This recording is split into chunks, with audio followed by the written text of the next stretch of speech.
ইন্না আরাদনাল কুরআন মুফাসসিরিন کرام বলেন আল আমানা আল কুরআন আল্লাহ তাআলা বলতেছেন এই যে কুরআন দেখেন আসলে আমি বুঝাইতে পারবো কিনা আল্লাহ তাআলা আমার কথাগুলো আপনাদের কলমে লাগায় এত দামি কথা আল্লাহ আমাদেরকে বলতেছে এই সূরা তোমাদেরকে জন্য কি দিছি জানো তোমাদেরকে কি জিনিসটা দিছি আল্লাহ বলতেছেন ইন্না আরাদনাল আমানা এই আসমানকে আমি আল্লাহ বলেছিলাম এই আসমান তুমি তো আমার মাখলুক খুব ছোট্ট একটা মাখলুক এই আসমানকে বলেছিলাম এই কোরআনটা তোমাকে দেই তুমি কোরআনটা নাও নিয়ে কোরআন অনুযায়ী আসমান তুমি আমল করো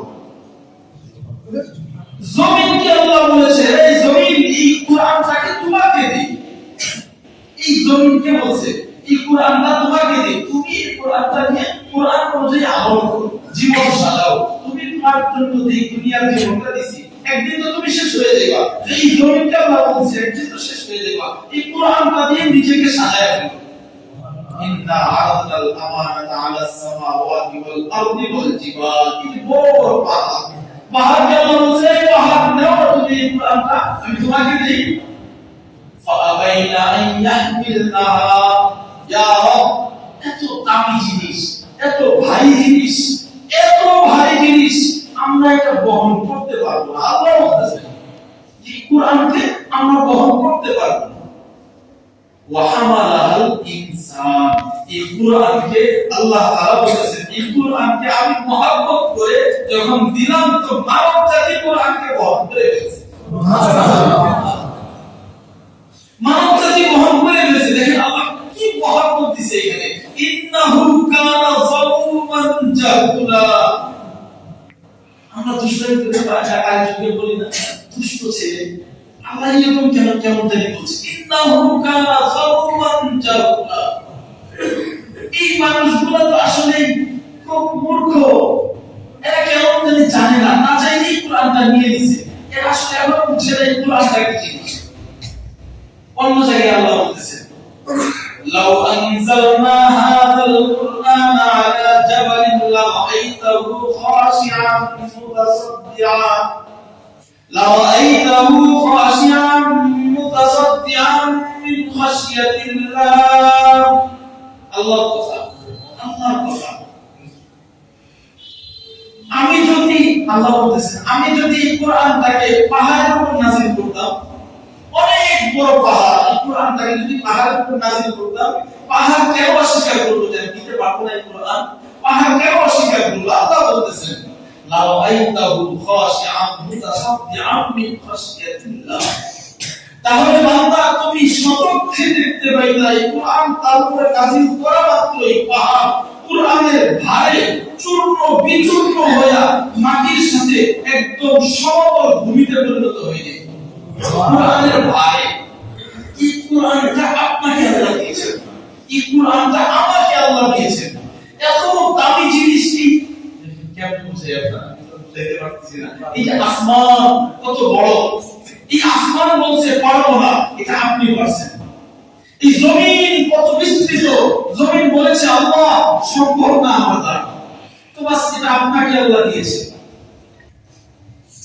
এই পাহাড় বলেছে আল্লাহ আমার দ্বারা সম্ভব না আল্লাহ বলছে পাহাড়কে ধীরে ধীরে দেখতে পাহাড়টা চূর্ণ বিচূর্ণ হয়ে গেছে এই কোরআনকে আল্লাহ আপনাকে দিয়েছে আমাকে দিয়েছে কি মহব্বতের পরিপূর্ণতা সেখানে বলেছে বলতেছেন মানুষ আসলে বুঝে না কত দাম সম্পদ সে পায় গেল এই কোরআনটা আপনাকে আর আমাকে দিয়েছেন কেন দিয়েছেন শুধু দিয়ে আল্লাহ এখান থেকে বলছেন তাই এতটুকু না আল্লাহ দিয়ে কি বলছেন ওয়ারাতিল কুরআনা তারতিলা কোরআনটাকে সুন্দর করে পড়বা কোরআনের মৌলিক তিনটা কাজ কোরআনের মৌলিক তিনটা হক দেখেন কোরআন আপনি যখন বিবাহ করেছেন আপনি যখন বিবাহ বন্ধনে আবদ্ধ হয়েছেন তখন আপনার জন্য এই মহিলার একটা হক আপনার উপরে বর্তায় বিয়ে করেন নাই তো বাস কোনো হক বর্তাবে আপনি কোরআন নিয়েছেন তো বাস কোরআনের হক আপনার উপর বর্তাবে কোরআনের কিছু হক আপনার জন্য রয়েছে যে হকগুলো আপনার আদায় করতে হবে কি সেই হক মৌলিক তিনটা হক প্রথম হক এই কোরআনকে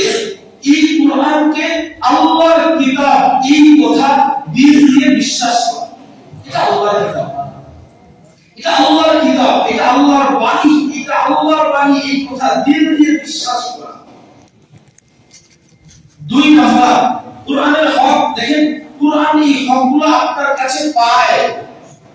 আমি শেষে ওই হাদিসটা দিয়ে শুরু মিলিয়ে দেব। কোরআন এই হকটা আপনার কাছে পায়, কোরআন চায় আপনার কাছে এই অধিকার কোরআনের, যে আপনার কাছ থেকে এই অধিকারটা কোরআন হয় দুনিয়ায় বুঝায় দিবে না আখিরাতে বুঝায় দিবেই দিবে। বুঝায় দিবে কোরআন আপনাকে বলবে যে দাও আমার হকটা আমাকে বুঝায় দাও। যদি বুঝায় দিতে না পারো তো বাস কোরআন এত ভারী জিনিস পিছন দিক থেকে ধাক্কা দিবে। আর যদি বুঝায় দিতে পারে কোরআন সামনে দাঁড়ায় যাবে, যায় কোরআন রাহবারি করে নিয়ে যাবে। আল্লাহ রাসূলের কথা, আমি পরে কথাটা মিলাই দেব ইনশাআল্লাহ। কথাটা কি বললাম? কোরআন আপনার কাছে যে হকগুলো পায়, যে অধিকারটা কোরআনের আপনার কাছে, এই অধিকারগুলো কিয়ামতের ময়দানে আল্লাহর সামনে কোরআন বলবে আমার হকটা আমাকে বুঝায় দাও। যদি বুঝায় দিতে পারেন তো কোরআন সামনে দাঁড়াবে, আপনাকে পিছনে নিবে, নিয়ে কোরআন রাহবারি করে নিয়ে যাবে। আর যদি বুঝায় দিতে না পারেন কোরআনের হকগুলোকে, কোরআনকে, তো বাস কোরআন আপনার পিছনে চলে যাবে, আপনাকে সামনে দিবে, কোরআন পিছন থেকে ধাক্কা দিবে। অবস্থা কি হবে? বুঝি কোরআনের মৌলিক হক কি বলেছিলাম? কোরআন মৌলিক হক তিনটা। নাম্বার 1, এই কোরআন আল্লাহর কালাম। এটা আল্লাহর কালাম। ইন্নাহু লাকুরআনুন কারীম ফি কিতাবিন মাকনুন। লাওহে মাহফুজের মধ্যে এই কিতাব আল্লাহ হেফাজত করে রেখেছিলেন। সেখান আল-কুরআন হুজ্জাতুল লাকা আও আলাইক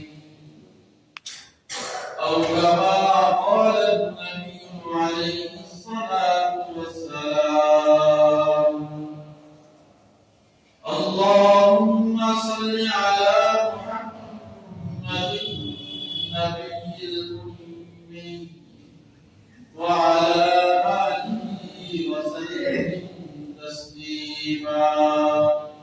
ইয়া রাব্বি সাল্লি ওয়া সাল্লিম দাইমান আবাদা আলা হাবিবিকা খায়রil খালqi কুল্লিহিম। সুবহানাকা লা ইলমা লানা ইল্লা মা 'allamtana ইন্নাকা আনতাল আলিমুল হাকীম।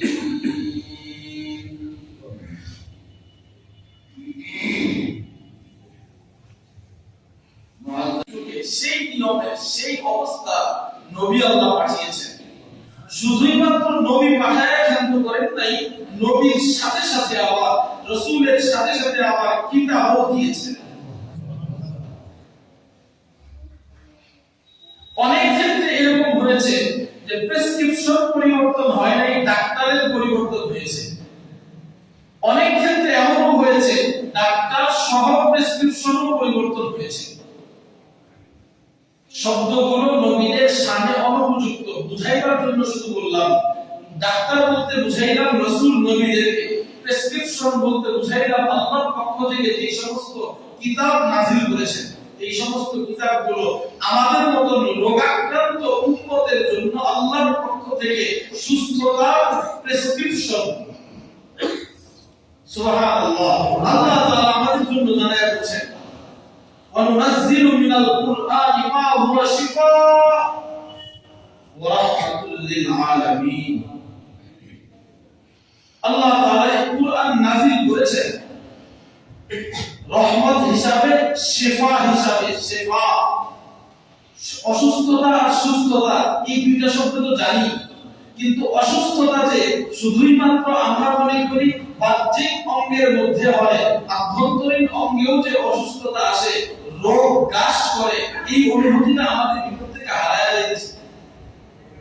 ওই আভ্যন্তরীণ অঙ্গটাকে সুস্থ করবার জন্য রবের পক্ষ থেকে যে সমস্ত প্রেসক্রিপশনগুলো আল্লাহ তাআলা পাঠিয়েছেন, সেই প্রেসক্রিপশনের নাম কখনো কখনো হয়েছে জাবুর, কখনো হয়েছে সুহুফে ইব্রাহিম, কখনো হয়েছে ইনজিল, কখনো হয়েছে তাওরাত। তো সর্বশেষ আল্লাহ তাআলা কিয়ামত তক সমস্ত মানুষদের জন্য যেই প্রেসক্রিপশন দিয়েছেন, যেই প্রেসক্রিপশন দিয়ে আল্লাহ মোহর লাগিয়ে দিয়েছেন, আল্লাহ তাআলা যেই প্রেসক্রিপশন দিয়ে এই কথা জানায় দিয়েছেন, আল ইয়াউমা আকমালতু লাকুম দীনাকুম ওয়া আতমামতু আলাইকুম নি'মাতি ওয়া রাদিতু লাকুমুল ইসলাম দীনা। সেই প্রেসক্রিপশনের নাম হলো আল কুরআন। এই প্রেসক্রিপশনের নাম কি? আল কুরআন।